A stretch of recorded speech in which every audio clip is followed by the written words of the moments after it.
Hey everybody, what's up and welcome back to today's video guys. And today guys, I'm going to be showing you how to forward Google form responses to another email. This is a very simple thing to do, so make sure to watch this quick and easy video till the very end and follow my steps correctly so you can make sure this works the same for you and you can do this yourself.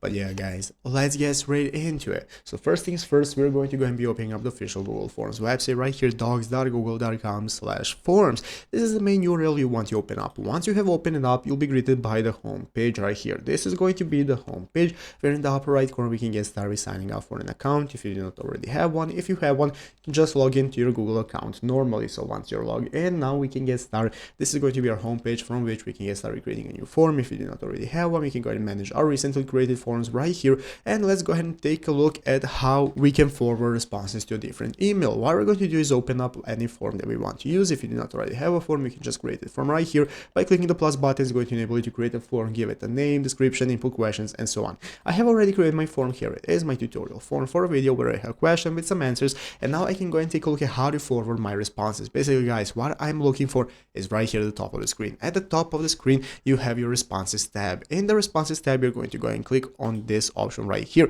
Here, as you can see, currently I have 0 responses, so I have no responses yet, but if you get any responses to your form, they're going to be appearing right here. And what I can do with the responses is this option right here. By clicking the 3 dots right here, this is going to go ahead and open up this new drop down menu with options I can choose for my responses. And basically this is now going to go ahead and be showing me that I can get email notifications for new responses. This option you can turn on by turning on this response guys. This is going to go ahead and also enable us to select the destination for responses. By clicking select destination, you can go and create a new spreadsheet or wherever you want, and you can input a spreadsheet that somebody with a different email has access to. So once you have opened up the spreadsheet option right here, you can go ahead and input any kind of spreadsheet you want, and somebody with a different email will be able to access your responses as well once they are applied, and it's easy as that. So I hope this video was helpful. If it was, make sure to leave a like, subscribe to the channel. So guys, thanks for watching, take care, and bye.